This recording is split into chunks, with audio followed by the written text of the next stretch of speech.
All right, welcome back everyone. So glad you're watching. Whether that's because you absolutely couldn't wait for this second session to start and you've been agonizingly pacing your house waiting for it to arrive, or you just literally have nothing else to do, so you figured, why not? Either way, I am delighted that you're here.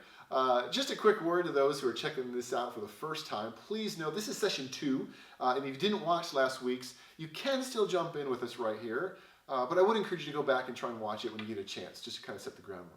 In last session, I compared the Gospel books to episode 7 or 8 of the Star Wars franchise, and how, without having seen the first few movies, the backstory, they're going to be a bit tough to grasp if you watch them. That's why the best place for us to start examining their world is to first understand their history, their own prequel of sorts. We'll do that together in 2 parts. First, we'll walk through the side of the Jewish history that is recorded in the pages of the Bible known as the Old Testament. But we won't stop there, because when that ends, there are still another 450 years of events in history that take place before the New Testament is written and Jesus arrives. And what happens in the span between then is known as the inter-testamental, or sometimes Second Temple period. It's an often less known and understood part of the Jewish history, because it's not discussed a lot. It's not in our modern Bibles, but never fear, you're going to learn all about it today. So without further ado, let's dive in and begin our discussion, beginning with part 1 of the Old Testament. Okay, so the Old, or First Testament, begins, like all of human civilization, in what is today known as the Middle East. Very explosive part of the world, the cradle of civilization, and the home of Judaism, and a hotbed of world history for thousands of years, with the Jewish people right in the middle of it. From the beginning of their story, all the way up to Jesus, this is kind of the area that we're focusing on. And their story begins with the book of Genesis. Now, a word that actually means origins or beginnings. Genesis is actually kind of a prequel to their own story. It offers a kind of massive overarching history of the Jewish people's origins, including the history of the world itself, creation and fall, going all the way back to the beginning and the initial premise of God. Now, this is so important for us to understand, okay? When we talk about the promise, it's not just this sort of nice little backstory piece. This is so important to the whole story. It directly connects the world of the Gospels that we're studying in the New Testament and understanding Jesus and his ministry. It all starts in the beginning in Genesis, okay? Because it tells us 2 key things. And if we miss these key things, we can't make sense of the rest of the story. The first is this. This tells us the world is not as it should be. It tells us it was created good, but has been broken. And the reason it's been broken is because humanity, who were created to be God's sort of caretakers of creation, kicked out God and wanted to run it themselves. They rejected God's rule. And that's important. God was in charge. We said, we don't want you in charge. We want to run it ourselves. But that just made a mess of things. So what is to be done? All right, the world is broken. What is to be done? We broke it. This is the second thing we learn, and it can't be overlooked. For this is setting up the entire Bible story, start to finish. And it's a key to understanding Jewish history. The question of what is to be done about the world's brokenness is at the heart of the entire Bible. And it's at the heart of the Jewish people. Because you see, God had a plan to restore his world and his people. And it begins in this weird way you wouldn't expect. He calls a man named Abraham. And in calling Abraham, he says, trust me, follow me. God makes a promise to Abraham.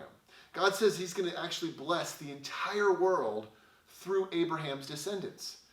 He basically says, Abraham, I'm going to take your kids and their kids and their kids, and with them, with all of your descendants, I'm going to make this special, unique people who will be specifically loyal to me, and they will follow me, and I will make them a nation that's completely dedicated to me, like all of humanity was originally intended to be. So God said, Abraham, I'm going to use your descendants and draw them back to what humans were supposed to be. And they'll be a unique people, right? A nation unlike anyone else, because through them, the rest of the world will see the blessings, the joy, and the healing that comes from actually living under God's rule and reign. So Abraham, your kids, their kids, and so on, they're going to make a new nation, right? And I will be their king. I will be in charge. I'm going to give you a beautiful land to live in, a great kingdom. It is going to be my kingdom. And through it, we're going to restore what's been broken. We're going to undo humanity's rebellion. Pretty deep stuff, right? But that's the underlying story that will flow through the rest of Jewish history, okay? And so the rest of the book of Genesis, we see the sort of trail of Abraham's lineage because his descendants are the promise, right? And they start being called Hebrews or Israelites, and later they'll be called Jews. Genesis goes down through Joseph, and then it ends with all of Joseph's family, who were Abraham's descendants, living in Egypt after a famine. But things are looking pretty good. However, you turn the page to Exodus.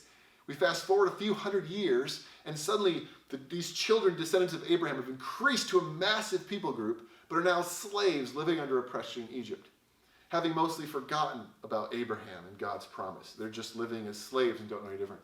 But true to God's promise, he decides to rescue them. He begins this plan. He begins to fulfill this promise. And he does it with the help of a man named Moses. Moses leads these descendants of Abraham, the Israelites, out of slavery in Egypt and towards this land that we saw, the modern-day Israel, the land that God promised Abraham that they would live in and have their nation, right? What is modern-day Palestine? So Moses pulls them out of slavery, and they start to head back toward their land. But, and this is key, before they arrive at their new home, before God gives them this and establishes this nation, this unique people group on the planet, God first has to settle and make a deal with them, all right? And this deal is a big word that we use a lot. It's this word covenant. The word covenant just means arrangement, treaty, a marriage, an agreement, right? It's a deal. And the deal is this. God says, I want to be in charge again, like I was supposed to be. And I want you to live the way that I always intended, with me as God and you as my creation. I want you to be different from all the other nations around you. And that you'll be completely loyal to me and me alone, no other gods, and you'll do what I say, right? We're getting back to what humanity was supposed to be. In exchange, you'll be the most blessed, happy, and healthy people in all the world. In exchange, I'll let you back into the Garden of Eden, so to speak, which you've lost because of rebellion. I'll recreate paradise. Now, this point can't be missed. They have joined into a relationship with blessings. And these blessings are, if you obey, I'll give you paradise again. I'll give you the land. But if you disobey, just like Adam and Eve, you're going to get kicked out of the garden again. God is essentially making them a deal, blessing and a great life in exchange for loyalty. And it was a choice. He wasn't forcing it on anyone. He was like, you will do this to me, right? What would obedience and loyalty look like specifically? If you chose it, well, he gave them directions. This word Torah, right? Sometimes translated as law. It kind of means way, or this is what I want from you. Now, I know this raises a ton of questions right here about law and rules and all that kind of stuff.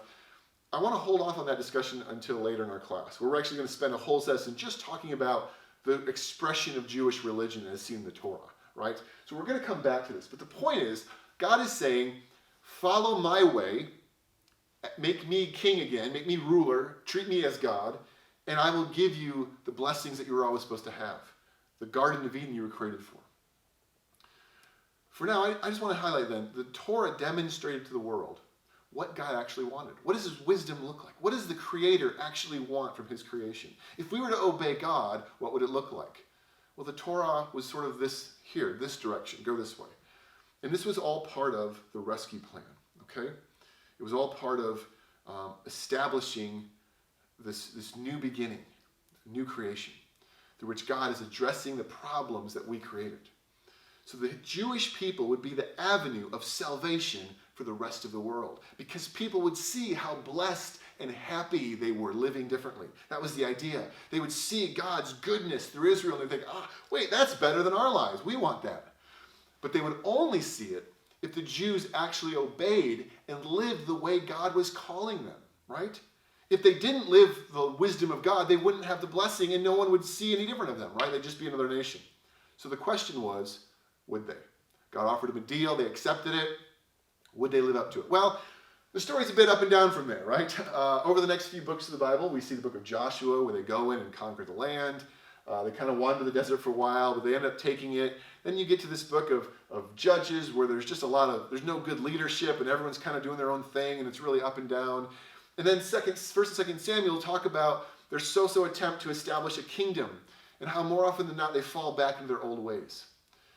This leads them to believe they need a king. They need someone to rule them and make sure they do what God wants, right? If we can have a good king telling us to do this, then we'll do the right thing and we'll receive the blessing and have all the things God wants. So, okay, God establishes a king. beginning with Saul, who wasn't good because he didn't obey God, and then comes David, who serves as this prototype of what a good king of Israel should be, a man after God's own heart, who wasn't perfect, but he always called people to faithfulness in God, and that was the point of the king. The king should be pointing the people back to obeying the covenant and living up to their side of the bargain. And the kingdom was blessed and reached its pinnacle under David and his son Solomon. Unfortunately, it wouldn't last. Because the problem with a king was that if the leader's own heart wasn't set on obeying God, if the king wasn't committed to upholding the covenant agreement, then the whole nation would struggle. Because the king was the one who was supposed to lead the other people in it. And that's what we see as you continue the story. So following Solomon, moving down in the books of Kings and also in Chronicles, essentially what we see is human leaders just get worse and worse, right?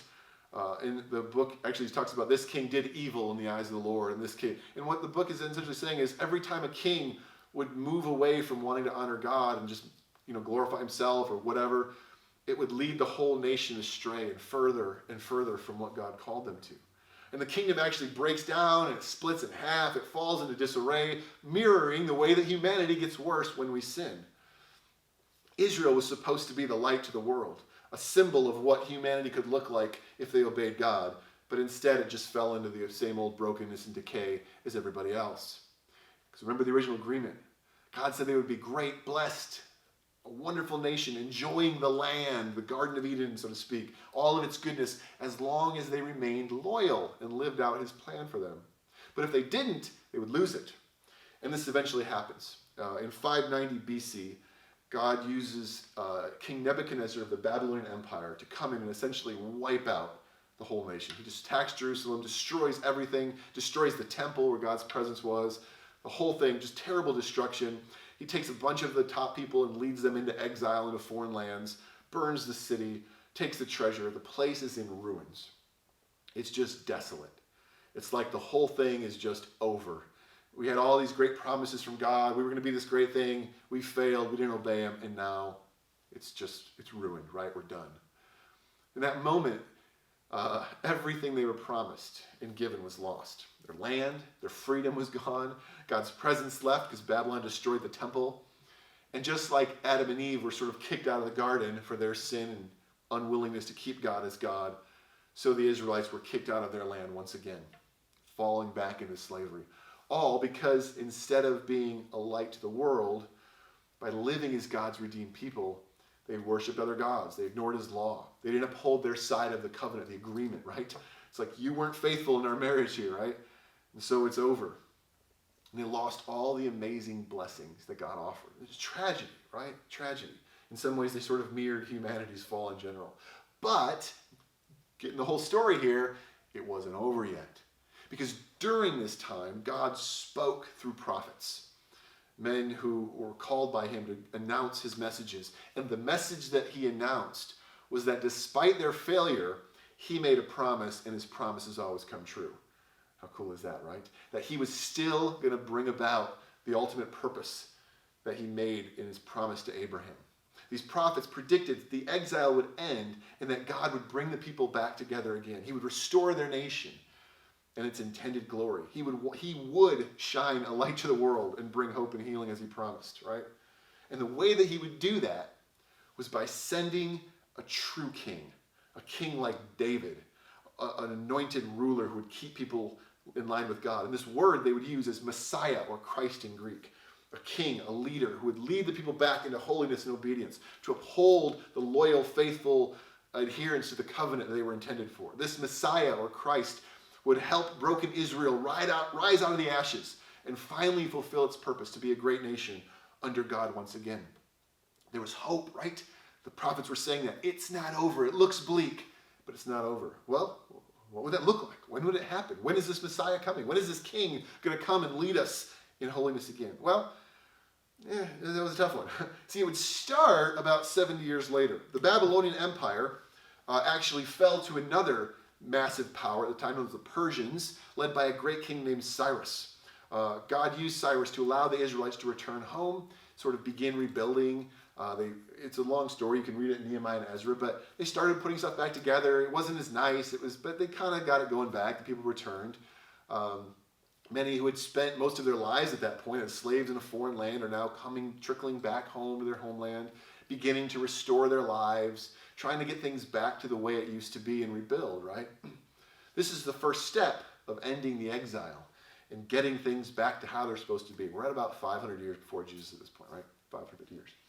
Now, what you have to understand at this moment, though, is while they're coming back home, it isn't quite right. It doesn't seem like this exile is fully over. In some ways, yes, life is back to normal, but in many ways, it was radically different. For there was a new normal they had to get used to. They were going to have to adjust their lifestyle. And this new normal wasn't quite what God promised originally. Because while they were rebuilding, it's important to understand that they were not reestablishing the nation of Israel, okay? In this new life, they were actually subjects to Persian rule. Now, the Persian kings were mostly lenient, relatively peaceful, allowed them to mostly practice their religion as they saw fit from what we can see in history. It wasn't an altogether bad time to be alive, I suppose.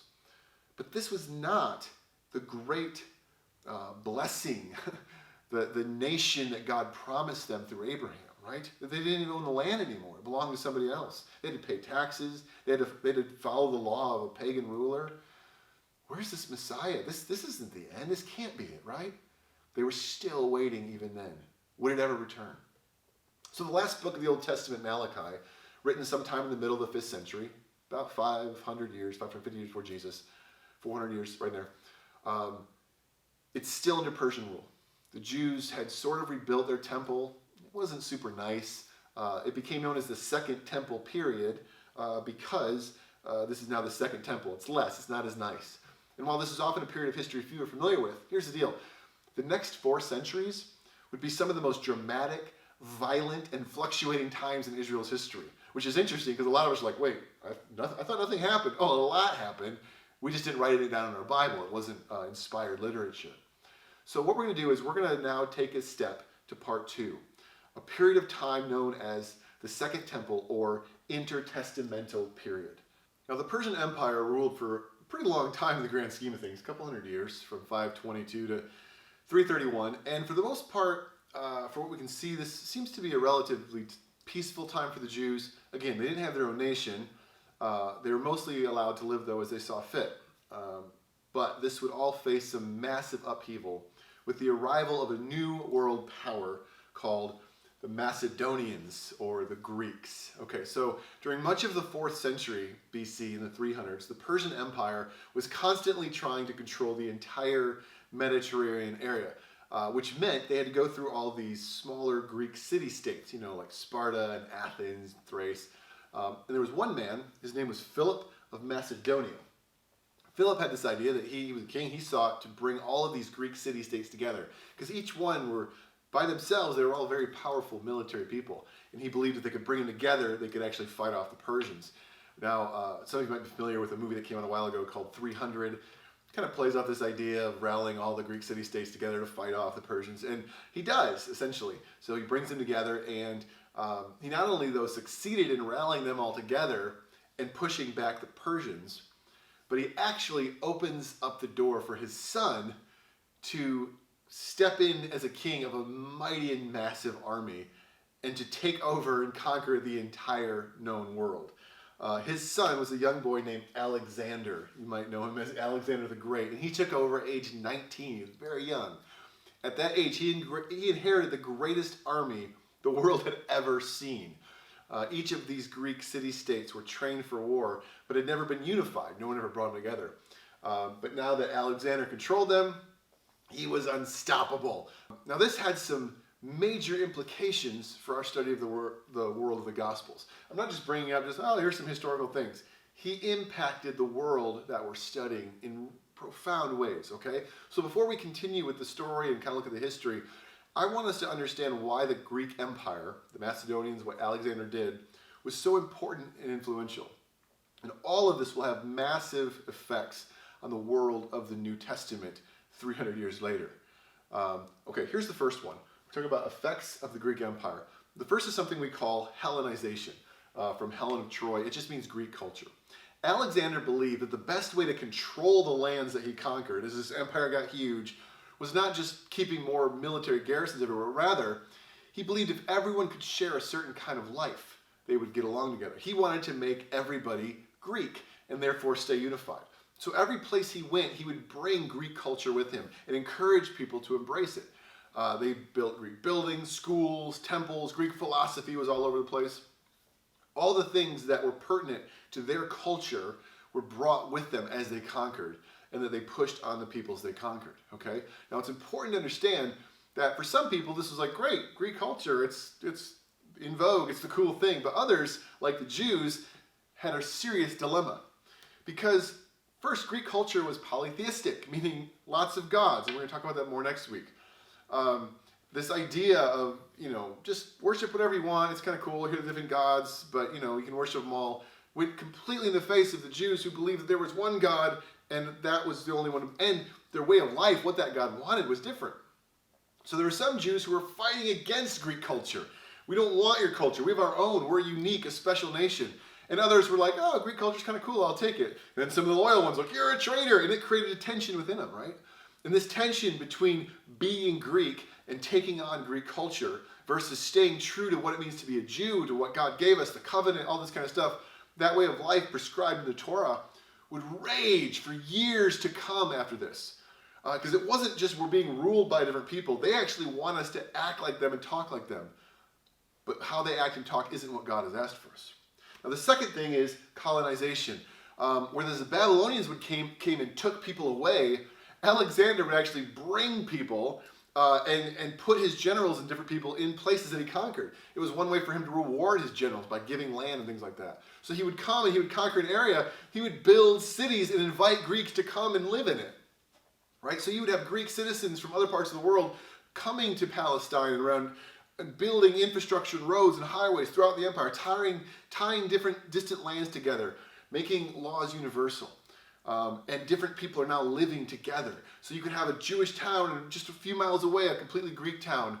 And suddenly this area is a huge mix of Middle Eastern and Greeks all living together. So many cities of the Bible have Greek names. But this was another part of the tension the Jews felt. Because just imagine someone coming and taking your land and saying they now own it and giving it to somebody else, right? And you have to pay them to now work on that land. Like it's your land, they take it from you, give it to somebody else, like, oh, you can work on it and give us what you grow. You're like, this is my land, right? You wouldn't be excited about that, especially if it was the land that God promised you. And suddenly another foreign power is controlling it and giving it away to other pagans and other people. There was constant strife over who controlled the land. Whose place is this? Is it the Greeks now? They run it, they own it, and their generals are coming in and just taking it? This idea would continue, the war over who owns this stuff and who owns what grows out of it. Then lastly, and this is actually more of a positive, communication. Along with culture, Alexander wanted everyone to speak the same language.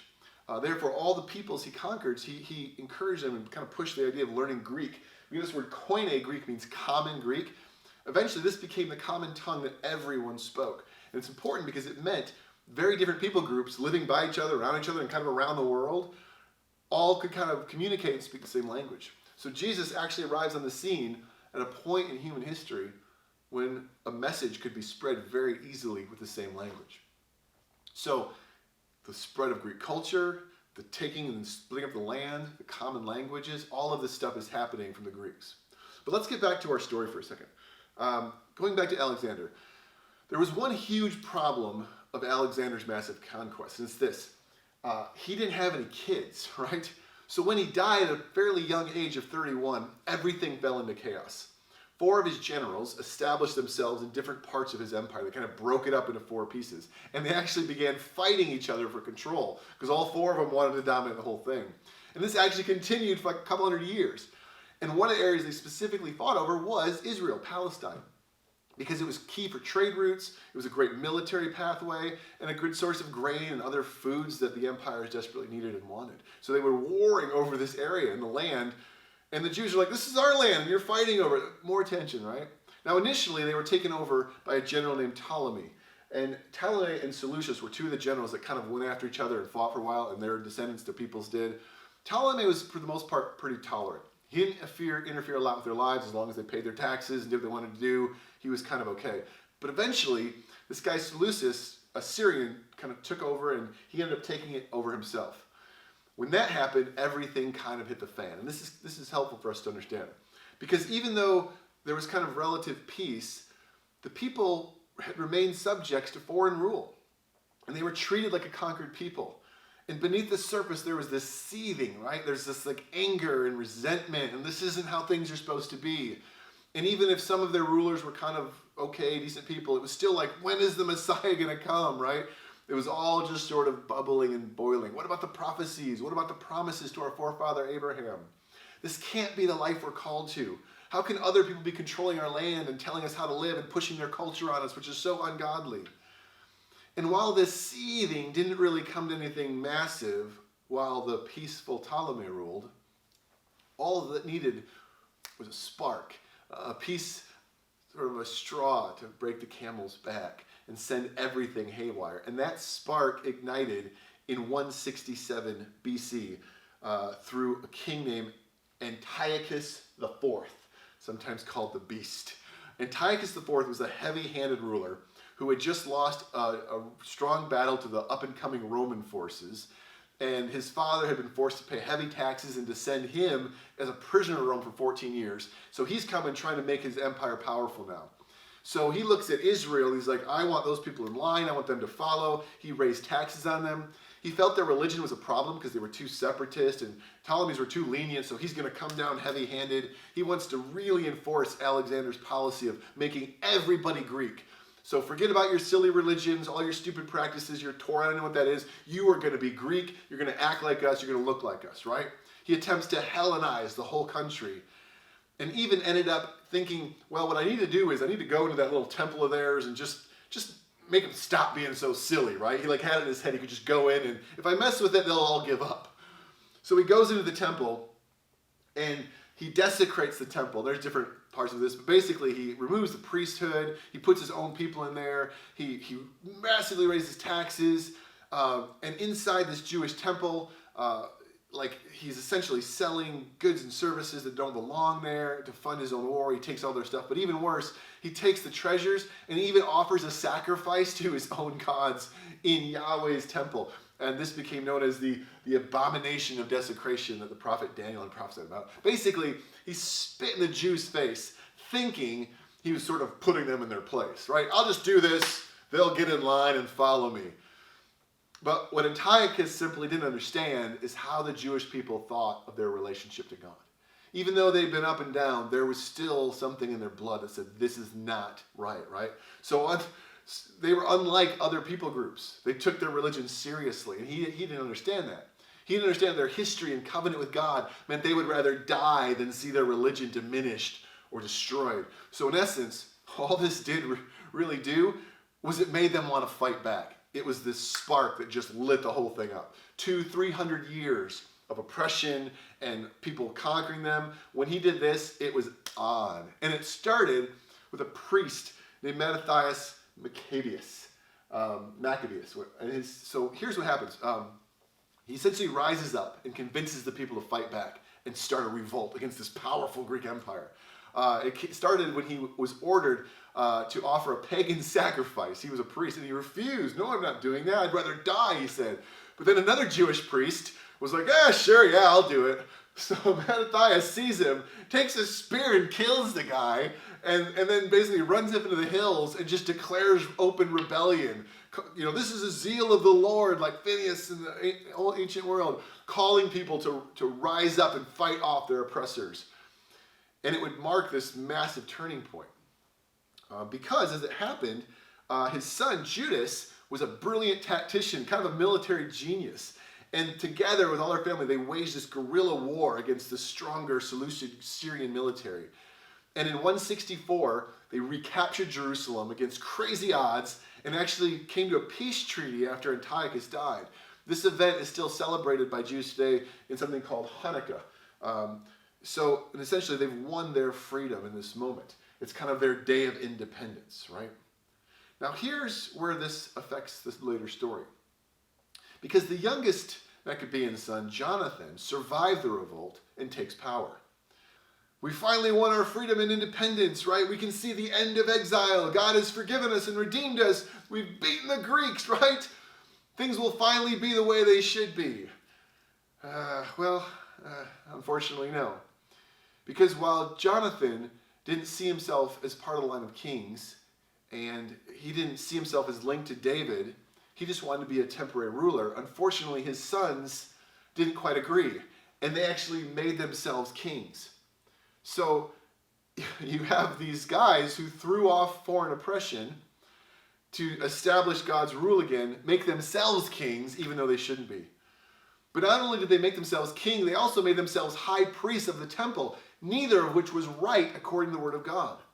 They were not in the line of David, so they shouldn't have been kings, and they had no business going in the temple, which was only for Levites, something we'll talk about next week. So essentially, these guys, you just really exchanged this other foreign evil power for your own evil guys, right? Is what they say, like absolute power corrupts. And so the rebels make themselves kings illegitimately. And when some, like a guy named Eleazar, a Pharisee, points out to them, like, guys, this isn't right. Thanks for, fighting off our oppressors, but you're not supposed to be staying in power here. They just went ahead and had him beaten and flogged, and his followers rose up in revolt, and the king had 800 of them crucified with their wives and children, right, watching on, hanging. Is this the salvation they had been waiting for? These kings were as bad as the others. Right? We finally won our freedom. We have a Jewish person on the throne, but wait, he's not supposed to be. Well, they're tyrants too, right? And so for the next 100 years, there was just this great deal of turmoil as the people wrestled with their identity. Who should be rightfully leading this country? And they're constantly re-engaging with war with the Syrians and the Greeks who never actually gave up. And eventually, in order to strengthen their power and keep off the Greeks from fighting, they make a deal and invite another empire to come in and help them, known as the Romans. The Romans had been growing and growing in power over this time. You have the Greeks on this side of Palestine, the Romans over here in the Mediterranean. And as best we can tell from history, it appears that the Romans were steadily growing in power, military might. They were more than happy to make an alliance with these Hasmonean kings of Israel in order to get their hands on much needed grain and have access to Asia Minor. So what we see is the Romans actually began as a partner. Like, yeah, come help us, we'll work together, we'll be like, but as Rome extended its reach and grew to control the land, once part of the Greek Empire, they basically swallowed up Judah and came to see it as part of their empire, and a partner went to another ruler, right? Another one. And at first this was a relatively peaceful and slow, but eventually it became obvious that this was happening, and some in Israel tried to fight back. And so you had, just all these problems and difficulties. But finally in 63 BC, Rome, under the leadership of Pompey, essentially comes in and conquers Jerusalem and takes full control of it. Takes leadership completely away from the Hasmoneans, so they're done with.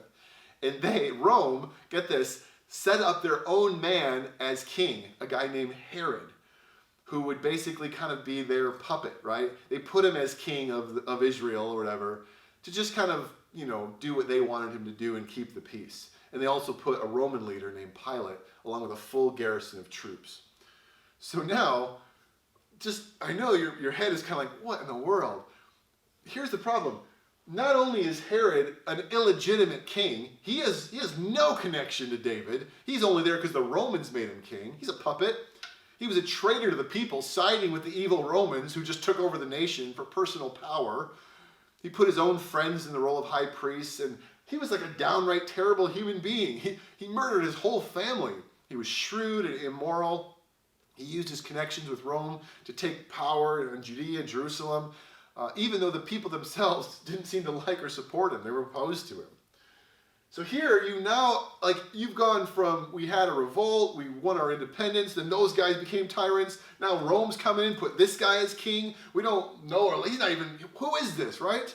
Then following Herod's death, his land was divided up among his living sons. He killed most of them, but only one, Herod Antipas, was supported by Rome. So again, you can't be king if Rome doesn't let you be king, because you're basically just doing what they tell you, they're pulling your strings. And even then, a Roman official held more power in Jerusalem, Pontius Pilate, who was also a pretty harsh and wicked ruler himself. So these were the rulers in power in Jesus' day. So here's why I'm saying all this. I know I just gave you a ton of information. But what you understand is life under Rome was like, it wasn't just Rome. It was 500 years of oppression. The Roman peace came through brutal leadership, heavy taxes, insensitivity to the people and their religion. And we're going to talk a lot about that more next week. But most importantly, if they were God's people, and God had made promises, right? What about those promises? Why are we paying taxes to foreign leaders? Why are we losing our land? Why are we being oppressed, right? Where is this stuff that God promised us? We're supposed to be the chosen people, a nation. And here they are 450 years after the initial Babylonian exile. An evil king they don't believe should really be king ruling them, with a corrupt and illegitimate high priest ruling their temple, so their religion doesn't even seem right.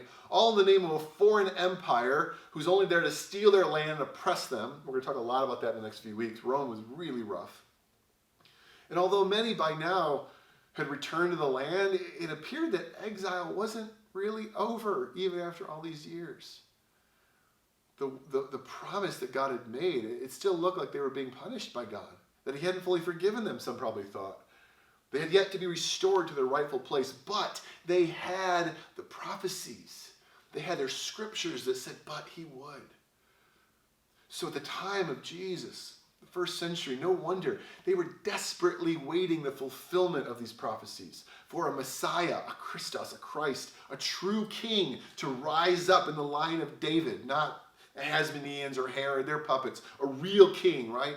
Who would come and throw off all this foreign oppression, who would pull out a sword and get rid of this puppet king and wage a holy war that would finally win back their land. They wouldn't have to pay taxes anymore to those evil people. It'd be their land. They'd keep their own crops, their own independence. No king but God.